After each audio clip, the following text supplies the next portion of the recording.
안녕하세요. 안녕하세요. 상해 출장 온 인구 박수진입니다.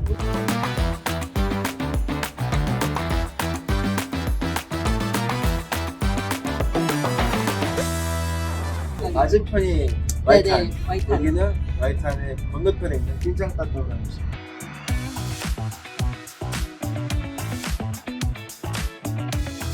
저희가 뭐 짧다면 짧고 뭐 길다면 긴 출장 중에 어떤 얘기를 실제로 듣고 보고 느꼈는지 나눠보는 시간을 가져보겠습니다. 네, 알겠습니다. 근데 생각보다는 그렇게 분위기가 좋진 않았다는 아, 맞아요. 박수진 연구원의 평가. 저는 그래도 최근에 한 5월에는 중국 시장 증시가 좀 반짝 좋았었잖아요. 그렇죠. 잠시 살아나나?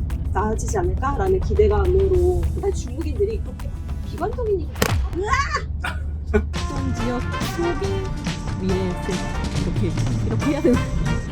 비관적인 얘기를 실제로 많이 하지 않아요. 뭔가 있어도 우린 도전하면 그렇죠. 된다. 지금은 조금 힘들어도 도전한다 뭐 이런 느낌인데 예전보다는 약간 비관적인 톤이 많아졌다.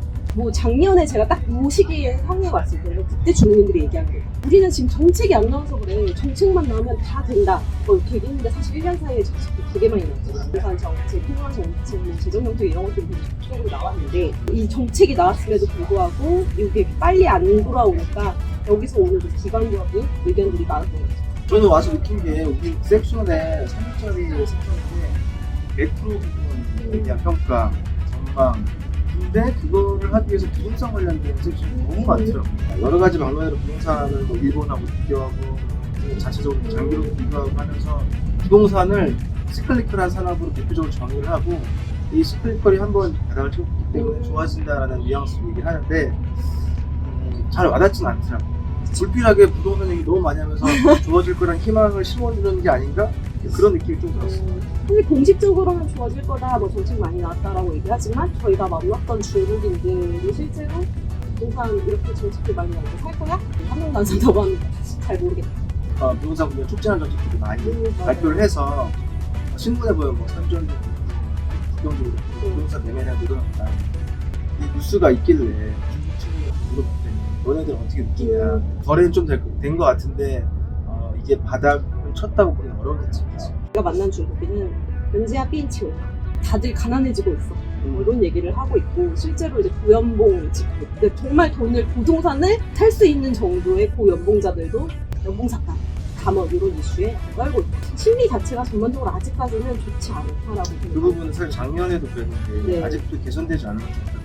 그래서 올해는 좀 나아지지 않았을까라는 기대가 있었는데 지켜봐야 될 것 같아요. 당장에 뭐 정책들이 나왔다고 해서 저희가 엄청 환호하기에는 아직까지는 이른 시기다. 그래서 이런 게 진짜 찜좀 많이. 작년에도 그렇고 이제 매장을 다니면서 중국인들의 소비가 좋아졌다 나빠졌다라고 보기엔 판단하기는 어렵더라고요. 워낙 온라인 쇼핑을 많이 하니까. 그나마 지금 중국에서 돈이 쓰이고 있는 테마는 계속해서 가성비.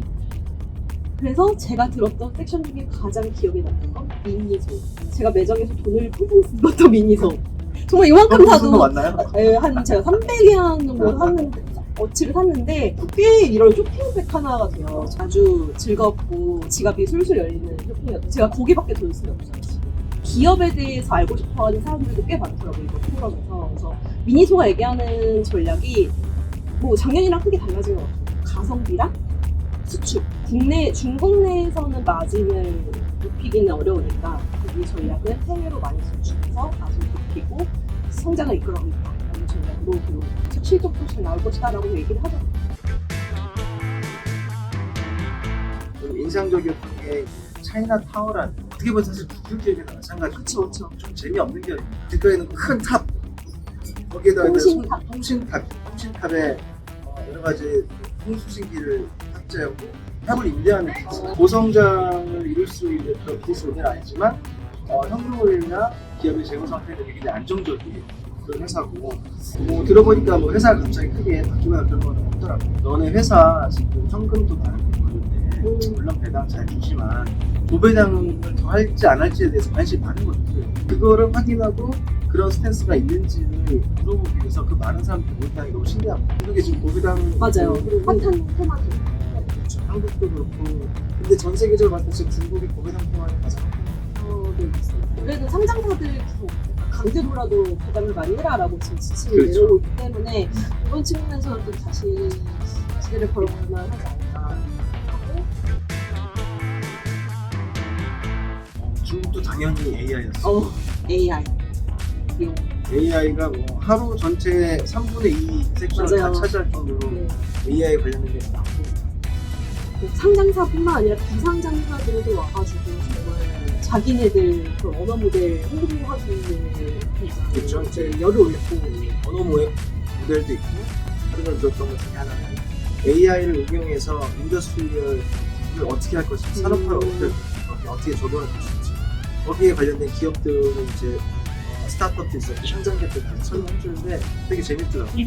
한 영상을 보니까 명령어를 GPT를 활용해서 저 앞에 있는 파란색 공을 이쪽으로 분리해주고 이 공은 이걸 두 개 상자 뭐 이런 걸 그냥 말로 랭귀지로 이렇게 하니까 그렇게 이제 하는 거예요. 그걸로 맞아요. 과정을 연동시켜주는 그런 업체도 있었고 저도 AI 관련해서 얘기 들었던 것 중에 저희가 얼마 전에 전자상거래 산업에서 얘기했던 디지털 휴먼 네, 요거에 대해서도 직접 그 사업을 하는 스타트업 기업이 나와서 얘기하는 게 각 기업마다 이런 디지털 휴먼 식도랑 얼마나 생산력이 올라가는지 모른다. 저희는 그때 전자상거래 산업이니까 뭐 인플루언서나 쇼호스트 같은 개념을 많이 생각을 했는데 실제로 뭐 변호사 그리고 뭐 상담사 다양한 직종에서 다 가능하다 뭐 이런 얘기를 하면서 정말 되게 재밌는 예시를 보여주고 결국에는 이런 AI, 로봇, 디지털 휴먼 이런 다양한 언어 모델을 활용해서 결국 중국이 하려면서는 생산력의 실품질 발전 그렇죠. 요걸로 이제 연결이 된 거예요. 올해 한 그 키워드였죠. 네네네. 그래서 비용을 줄이고 생산력을 어떻게 높일 수 있는지를 고민하고 개발해내고 또 연구하는 지금 산업의 특징입니다. 앞으로 어떤 식으로 전개될지 좀 궁금해지거든요. 자율주행 자율주행 영상 진짜 대박이었습니다. 이거부터 먼저 나가나?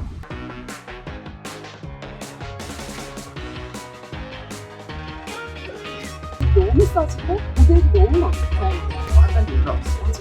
비한테 사고 싶더라고. 좀 비싼데 좀 좋지. 2만 원 정도 더 있으면